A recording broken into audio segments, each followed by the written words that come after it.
کچھ لوگ شاپر لے کے گوشت لینے آ جاتے ہیں، ان تک میرا یہ پیغام ضرور پہنچائیں کہ ان کے لیے سوال کرنا جائز ہی نہیں۔ شریعت یہ کہتی ہے کہ جس کے گھر میں ایک وقت کا کھانا موجود ہو، صبح کا، اس کے گھر میں کھانا موجود ہے ایک ٹائم کا، اس بندے کے لیے کسی کے سامنے ہاتھ پھیلانا جائز ہے۔ اتنا بھوکا آدمی کہ جس کے پاس اب کھانا ہی نہیں ہے، ایک وقت کا بھی وہ سوال کر سکتا ہے۔ چھوڑیں، سارا سال اگر ہم کسی امیر سے لے کے نہیں کھاتے تو کیا گھر میں ہنڈیاں نہیں پکتی؟ بالکل نہیں سوال کریں، قطعاً کوئی ضرورت نہیں، یہ جائز ہی نہیں ہے سرے سے۔ آپ کو کس نے اجازت دے دی خالی گوشت کی خاطر؟ جہاں اللہ تعالیٰ آپ کو مرچ دے رہا ہے، نمک دے رہا ہے، گھی دے رہا ہے، گھر رہنے کے لیے دے رہا ہے، وہ رب کریم 1000 روپے کا گوشت بھی عطا فرمائے گا۔ اور اس سے اگلی بات یہ کہ شکوہ بھی نہیں کرنا کہ فلانے نے اتنی قربانیاں کی تھی تو پتہ نہیں کہاں لے گیا ہے۔ اس نے کی تھی نا، پیسے کس کے تھے، ذبح کس نے کیا، تو آپ ذمہ دار ہیں کہ وہ کدھر لے کے گیا ہے۔ یہ بحث کرنے کی بھی اجازت دین ہمیں نہیں دیتا، تنقید کی بھی اجازت دین ہمیں۔ اس بات کو بھی ضرور ذہن میں رکھیں کہ ہم کہتے ہیں میں نے ابا جی کی اس سال کرنی ہے، اور پھر اگلے سال اماں جی کی کرنی ہے، اور پھر اس سے اگلے سال میں نے اپنی کرنی ہے۔ جس بندے کی جیب میں پیسے ہیں قربانی اس پر واجب ہے، اس کے ابا جی پر واجب نہیں۔ اگر ابا جی کے پاس الگ پیسے ہیں تو ابا جی پر قربانی واجب ہوگی۔ ہاں، اگر آپ کی جیب اجازت دیتی ہے تو آپ 3 قربانیاں خریدیں یا بڑے جانور میں 3 حصے ڈالیں، تو اب آپ 2 والدین کی ہو گئی، 1 آپ کی اپنی ہو گئی، لیکن جب تک آپ پر واجب قربانی آپ نہیں دیتے تب تک والدین کی قربانی دینا درست نہیں ہے، کیونکہ یہ دین میں واجب ہے۔ جو نماز آپ پہ فرض ہے وہ آپ نے پڑھنی ہے، اور جو ابا جی پہ فرض ہے وہ ابا جی نے پڑھنی ہے۔ اس مسئلے کو بھی ضرور ذہن نشین کریں۔ اس سے اگلی بات جو اور زیادہ ضروری ہے اس کا ضرور خیال فرمائیں، حصے ڈالے جاتے ہیں قربانی کے حصے، تو 6 حصے ہو گئے، اب 7واں حصہ مل نہیں رہا، تو ایک تگڑے سے بندے کے پاس جا کے مالدار سے کہا کہ چودھری صاحب حصہ ڈال لے، ایک حصہ کم ہے۔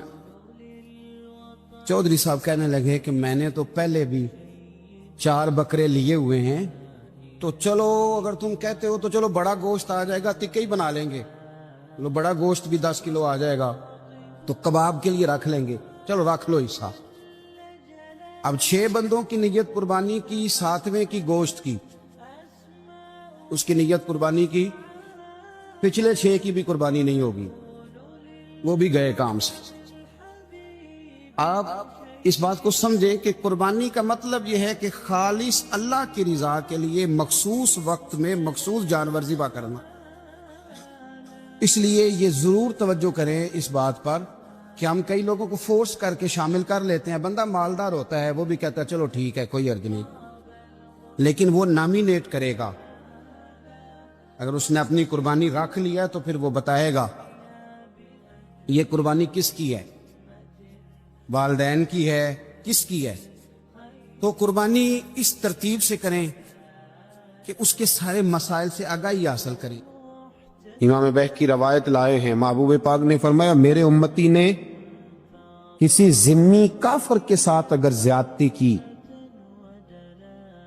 وہ ٹیکس دیتا تھا، جزیہ دیتا تھا، ذمی کافر تھا، اور میرے امتی نے اگر اس کے ساتھ زیادتی کی تو نبی پاک صلی اللہ علیہ وسلم فرماتے ہیں میں قیامت کے دن اس کافر کے ساتھ مل کر اپنے امتی پر اللہ کی بارگاہ میں مقدمہ دائر کروں گا، میں خود مقدمہ دائر کروں۔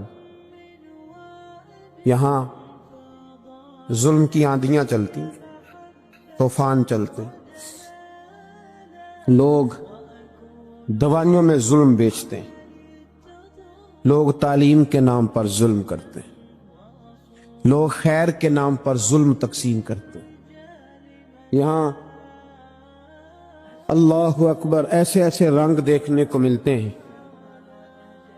اب بنے گا کیا؟ کیا ہر زینب اسی طرح تڑپ کے چلی جائے گی؟ اس کا رزلٹ کیا نکلے گا؟ ہمارے ہاں تو نمبر گیم چلتی ہے، سیاستدان شعر لکھ کے لاتے ہیں، وہ ٹی وی پہ بیٹھ کے ایک دوسرے کو نیچا دکھانے کی کوشش کرتے. ساری سیاسی جماعتوں کے سربراہوں کو وہاں ہونا چاہیے تھا کہ نہیں ہونا چاہیے تھا؟ کیوں نہیں بولتے آپ لوگ؟ آپ کب بولیں گے؟ ابھی بھی وقت نہیں ہے آپ کے بولنے کا. ان کو وہاں ہونا چاہیے تھا کہ نہیں ہونا چاہیے تھا؟ یہ آپ کے نمائندے، ان کو ہونا چاہیے تھا وہاں. میرے نہیں ہیں، اللہ جانتا ہے، ایک بھی نہیں ہے ان میں سے. سوال ہی نہیں پیدا ہو. ارے یہ نمائندے ہوں گے، سوال ہی نہیں پیدا ہوتا. ہمارے نمائندے نہیں ہیں، یہ آپ کے بھی نہیں ہیں. پر تھوڑا سا وقت اور رہ گیا ہے، پھر انشاءاللہ سارا پاکستانی سمجھدار ہو جائے گا. یہ کسی کے بھی نہیں ہے. میرے بھائی، نمبرنگ ہو رہی ہے. میں رات گجرات میں تھا تو میں کہہ رہا تھا کہ ایک صاحب کہنے لگے مجھ سے وہاں کے پنجاب کی حکومت کو ریزائن کرنا چاہیے تھا کہ نہیں کرنا چاہیے تھا. تو میں نے کہا ریزائن وہ کرتے ہیں جن کے اندر کچھ تھوڑا بہت شرم کا مادہ ہوتا ہے. یہ لوگ ریزائن کریں گے؟ یہ کیسے کر سکتے؟ اور پھر ریزائن صرف ان کو نہیں کرنا چاہیے تھا. میری تو دعوت یہ ہے کہ ہر سیاسی جماعت ریزائن کرے. ہم اس ملک میں سیاست نہیں کریں گے. مذہبی جماعتیں تبلیغ کرنا بند کر دیں. کرانے عزام گدی نشینیاں چھوڑ کے باہر نکلیں. یہ جو ہر چوک اور ہر چوراہے میں لوگ نصیحتوں کا بازار گرم کر کے کھڑے ہیں، یہ چھوڑ دیں. کیا اثر ہے تمہاری تبلیغوں کا؟ کیا مل رہا ہے قوم کو؟ تمہاری گدیاں کیا تزکیہ نفس کر رہی ہیں؟ اور ہر اس آدمی پہ مقدمہ ہونا چاہیے جس کے موبائل میں گندی فوٹو ہے. ہر وہ آدمی مجرم ہے جو گند دیکھتا ہے، گند آگے تقسیم کرتا ہے. ایسے ہی ایک تو آدمی کا نام لگا کے چپ کر گئے ہو. صبح قیامت کے دن اس زینب کے خون کے حساب میں مجھے بھی پوچھا جائے گا اور آپ کو بھی پوچھا جائے گا. ہر ایک آدمی دوسرے پہ بوجھ ڈال کے خاموش ہو جاتا ہے. حکومت نے غلط کیا. حکومت بنوائی کس نے تھی؟ کس نے ووٹ دیا تھا؟ برابر کے شریک ہیں ان کے جرموں میں جو ان کو ٹھپے لگاتے ہیں. چپ کر جاتے ہو تنقید کر کے. حضرت سیدنا امام مالک رحمت اللہ علیہ فرمایا کرتے ظالموں کا مددگار بھی ظالم ہوتا ہے. تو ان کو ٹھپے لگانے والا ظالم نہیں ہوتا؟ وہ نہیں مددگار ظالموں کا؟ ابھی تک لوگ کہہ رہے ہیں مولانا آپ سخت جملے کہتے ہیں، آپ سخت جملے کہتے ہیں، آپ بچیں. میں نے کہا تمہیں پتہ نہیں نا، تمہیں خبر نہیں، تم اس زیادتی کا شکار نہیں ہو، تمہیں کیا پتا. میرے ایک چچا کا بیٹا تھا، اکلوتا تھا. وہ رستے میں جاتے ہوئے کسی کی گولی کا شکار ہو گیا. میں تھانے گیا پرچہ کٹوانے. طالب علمی کا زمانہ تھا. جب میں گھر سے نکلا تھا تو میری جیب میں 2 روپے تھے. میرے تو ابا جی بڑی دیر پہلے انتقال کر گئے. چچا کی یہ حالت تھی کہ وہ بیچارے اٹھنے کے قابل نہیں رہے. ایک بیٹا تھا. اور میں جب تھانے گیا تو میں نے پرچہ کاٹنے والے سے کہا کہ قتل ہو گیا ہے، پرچہ کٹوانا ہے. اور ڈاکٹر یہ کہتا ہے، ڈاکٹر جو مسیحا بنے پھرتے ہیں قوم کے، وہ کہتا ہے لاش کو ادھر رکھو اور پہلے پرچہ کٹوا کے لاؤ، پھر پوسٹ مارٹم کریں گے. اس نے بھی ایک ٹیلی فون کرنا گوارا نہیں کیا. یہ سارے ظالم ہیں الا ماشاء اللہ. یہ سب کٹہروں میں آئیں گے. ان سب کو حساب دینا. ان کی گودوں میں بیٹھنے والے مولوی اور پیر سب سے پہلے وہ لٹکائے جائیں گے. سب سے پہلا نمبر ان کا ہے. میں نے جا کے کہا پرچہ کہ پہلے پرچہ کٹواؤ پھر پوسٹ مارٹم سے. میں نے کہا پرچہ. تو پولیس والا مجھے کہنے لگا ایک پیلسنوں کا ڈبہ لاؤ. یہ نمائندے ہیں ہمارے، یہ ہماری حفاظت کرنے پہ ہیں. یہ تمہارے لیے تم نے خود اپنے لیے پولیس بنائی ہے. زینب کا چچا کہتا ہے جب میں تھانے گیا تھا پرچہ کٹوانے، مجھے پولیس والے کہتے تھے اگر مالٹے ٹھنڈے ملتے ہیں تو لے کے آ. اور زینب کا چچا کہتا ہے کہ وہ مجھے کہتے تھے کہ جا نیسلے کی 2 بوتلیں لا، پانی پینا ہے. اس ملک پہ بسنے والوں کا کوئی وارث نہیں، کوئی نہیں ان کا والی وارث. اور کہتا ہے کوڑے میں پڑی لپٹی ہوئی خون سے لاش اور مجھے پولیس والے کہتے ہیں فلانے نے لاش ڈھونڈیا، اسے تو پہلے 10,000 دے لے۔ میں ظالم ہوں، آپ ظالم ہیں، انہوں نے ظالموں کو اپنا سپہ سالار بنایا۔ تیاری کر رہو اللہ کے حضور۔ میں نے پوچھا رب کریم سے، مولا تو بتانا رزلٹ کب نکلے گا؟ تو رب کریم نے فرمایا دنیا تو غافل ہو سکتی ہے، وَلَا تَحْسَبَنَّ اللَّهَ غَافِلًا عَمَّا يَعْمَلُ الظَّالِمُونَ۔ کر جا کے سورۃ ابراہیم کی آیت نمبر 42 پڑھو۔ رب فرماتے ہیں اللہ غافل نہیں ہے ان لوگوں سے جو دنیا میں ظلم کر رہے ہیں، اللہ ظالموں کے کاموں سے غافل۔ تو پھر مولا رزلٹ کیا ہے؟ فرمایا انما یؤخرہم لیوم، اللہ نے ایک دن کے لیے یہ فیصلے رکھے ہوئے، رب روز عدالت نہیں لگائے گا، اللہ نے ایک دن رکھا ہوا۔ تشخص فیہ الابصار، فرمایا میں ظالموں کو اس طرح لٹکاؤں گا کہ لوگوں کی آنکھیں کھلی کی کھلی رہ جائیں گی۔ میں ظالم کو، رب کریم فرماتا ہے مجھے کوئی غافل نہ سمجھے، وقت آنے والا ہے، وقت آنے والا ہے